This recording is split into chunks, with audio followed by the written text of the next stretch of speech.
Hi there guys, I hope you are having a good day. Grab yourself a cup of tea and let's talk some boxing. Now, Liam Smith versus Anthony Fowler. This is going to be an interesting matchup. You have Liam Smith, who's been to the top. He's been a world champion. He's been in there with the likes of Canelo Alvarez. Then you have Anthony Fowler, 16 fights in, a similar age to Liam Smith, but he is still hoping to reach those heights. And he is hoping that this fight can take him there. Now, there was a back and forth. I mean, it was like Liam Smith was batting up against a wall in some ways because Anthony Fowler was not getting drawn in into those kind of mind games. But still, Liam Smith went searching to try and trigger something in Anthony Fowler. And the thing he chose was to tell him he's 30 years old, so he is no longer a prospect. Everyone is saying to him that if he loses this fight, where does he go? What can he do? Is he going to still be able to compete with the top guys? Unlikely if he loses to this guy, based off of the level that Anthony Fowler has fought at. He has one loss, so that proves that when he stepped up a level to fight Scott Fitzgerald, he came unstuck. So therefore, this is almost a make or break fight to see where Liam Smith is. But I guess Liam Smith is getting a little bit riled up by being told that because he's saying, no, hang on. It's the same for him, because if he loses to me, where does he go? He's lost against Scott Fitzgerald, and he's lost against himself, Liam Smith. So where does he go from there? He's 30 years old. He can't regroup. He can't get better all that much, because he is the fighter he is, and maybe that just tells you he's not good enough. That is basically what Liam Smith is getting at. Of course, there are mind games involved as well, but I do genuinely think he believes that Anthony Fowler is not of his level, and he is going to prove that when they get in the ring. Now, I'm not someone who necessarily believes that age is the only factor. I think that what you have been through, how much you have committed yourself to the sport, that all comes into it. So the training camps, the difficulties making weight, the tough fights, that is what puts miles on the clock. I mean, if you look at heavyweights, they go on, and part of the reason for that, I believe, is because they don't have to make weight. I mean, imagine going through an 8-12 week camp, all of that your body goes through during that period, then you have to make weight, then you have to strip away even more, dehydrate your body. That is not a great thing to put your body through before having a fight the next day.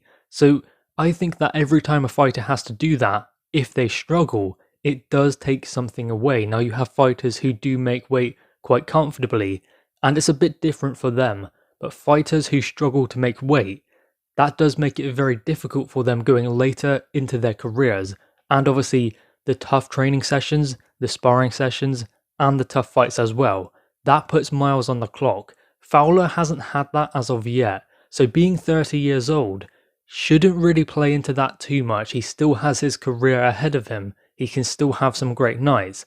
I don't believe that this is the be-all and end-all for Anthony Fowler, but it does mean he can catapult himself to a whole new level, and then he can start calling for the top guys. He can start calling for a world championship opportunity if he is able to beat Liam Smith. So it is a risk, but it has a high reward.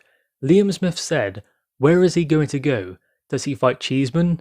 No. Does he fight Fitzgerald? No. And if he loses to, say, Liam Smith himself, he cannot expect to fight those guys, because why should those guys give him that opportunity after losing to Fitzgerald, then losing to himself?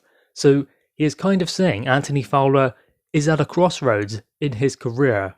Again, I do believe that some of it is mind games. Obviously, if he can get in his head, then he's going to do that. And this is a different level for Anthony Fowler, and I think what Liam Smith is trying to do is kind of bully him in some ways and make him realize, hey, this is a different level. You've been fighting at this kind of level. Now you're jumping to a whole different one. And this is what it's like. This is what you're going to have to deal with. And that was on display during that press conference. Not even a handshake after their face-off. So I believe that that does factor in as well. Anthony Fowler did handle it quite well.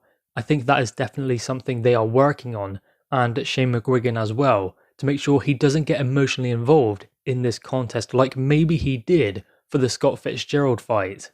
And I do believe that we have seen a difference in Anthony Fowler since he has joined Shane McGuigan. We haven't really seen him have a breakout fight. We haven't seen him have that bigger fight since his loss to Scott Fitzgerald. He's been in some good fights, but this is the next one, the trademark fight, the one where he will be stepping up.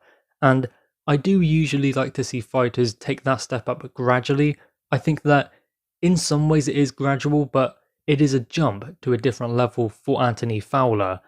It's even a different level to Scott Fitzgerald. That was more European domestic level kind of contest, whereas this one is fringe world level because Liam Smith has been a world champion.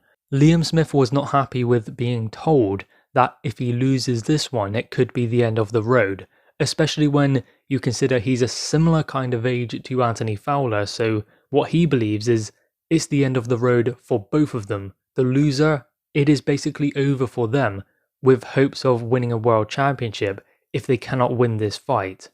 Whereas I would put it like this, forget the age, that doesn't really matter.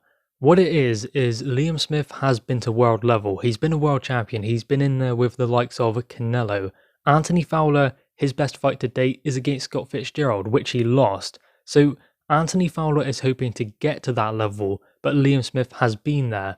So if he was to lose to Anthony Fowler, that proves that he is no longer competing at that kind of level, and therefore you have to wonder what is the motivation for him to continue in the sport of boxing, because he is a natural world level fighter.